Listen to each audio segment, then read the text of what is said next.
કેમ છે વિદ્યાર્થી મિત્રો, આજના વિડીયોમાં આપણે વાત કરવાના છીએ ડોક્યુમેન્ટ વ્યૂ વિશે। વ્યૂ ટેબની અંદર એક ગ્રુપ છે જેનું નામ છે ડોક્યુમેન્ટ વ્યૂ। એની અંદર પહેલો ટોપિક છે પ્રિન્ટ લેઆઉટ। પ્રિન્ટ લેઆઉટ એટલે શું?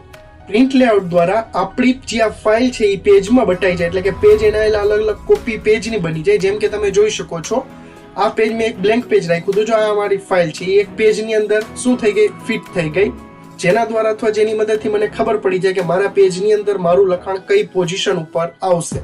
આ છે print layout.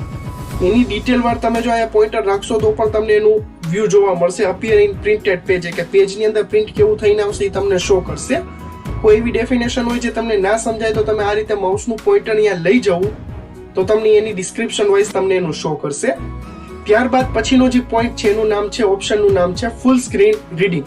Full screen reading દ્વારા તમને બુક જેવું શો થશે। જેમ કે આપણી નોટબુક કેમ આપણે વાંચીએ, બે પેજમાં આવે, એક પેજ ને બે પેજ, એ રીતે તમને શો થશે, જેના દ્વારા અથવા જેની મદદથી તમે તમારા લખાણને પેજ વાઇઝ બુકની જેમ વાંચી શકો, કે કોઈ કાંઈ ભૂલ રહેતી હોય તમે બુકની જેમ વાંચી શકો।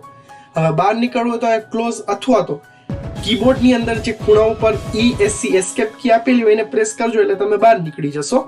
હું એસ્કેપ કી પ્રેસ કરું છું। ત્યારબાદ પછી આવે છે વેબ લેઆઉટ।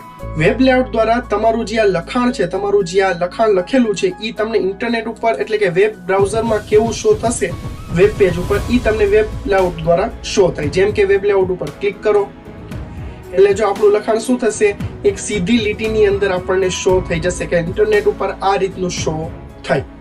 ત્યારબાદ પછીનું આવે છે આઉટલાઇન। આઉટલાઇન દ્વારા એની બાજુમાં બુલેટ્સ આવી જાય, ટપકા આવી જાય, જે આપણે યાદ છે લાસ્ટ વિડીયોમાં હોમ ટેબની અંદર મેં કયા ગ્રુપમાં કીધું હતું બુલેટ્સ વિશે, યાદ કરો? મને તો ખ્યાલ જ છે, તમે યાદ કરો કયા ગ્રુપમાં કીધું હતું, યાદ આવે છે? પેરેગ્રાફ ગ્રુપમાં આપણે વાત કરી હતી, ફર્સ્ટ ઓપ્શન જ હતું બુલેટ્સ। બુલેટ્સ એના પછી નંબરિંગ। જો એ વિડીયો ના જોયો હોય તો આ વિડીયોના ડિસ્ક્રિપ્શન બોક્સની અંદર લિંક હશે, પ્લેલિસ્ટ આખી છે, એમાંથી ઘણા વિડીયો એવા હશે જે તમે નહીં જોયા હોય, એ વિડીયો જોઈ લેજો। ચાલો આ ટોપિકમાં આવીએ। હવે આવે છે બુલેટ્સ। બુલેટ્સ દ્વારા તમારે સિમ્પલ એને ઉપર નીચે ખસેડવું હોય તો તમે લખાણને ઉપર નીચે ખસેડી શકો બુલેટ્સ દ્વારા। બહાર નીકળવું હોય તો ક્લોઝ। પાછું વ્યૂની અંદર વહી જાય। વ્યૂની અંદર હવે આવે છે ડ્રાફ્ટ।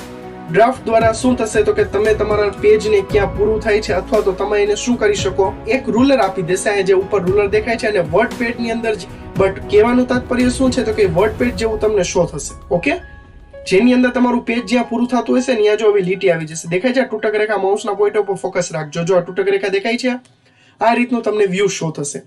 આ હતા ડોક્યુમેન્ટ વ્યૂના નામ। માઇક્રોસોફ્ટ ઓફિસ વર્ડ 2007 ની અંદર 5 પ્રકારના ડોક્યુમેન્ટ વ્યૂ આપેલા છે। કયા કયા તો કે print layout, full screen reading, web layout, outline ને લાસ્ટ વન જે આવે છે એ છે ડ્રાફ્ટ।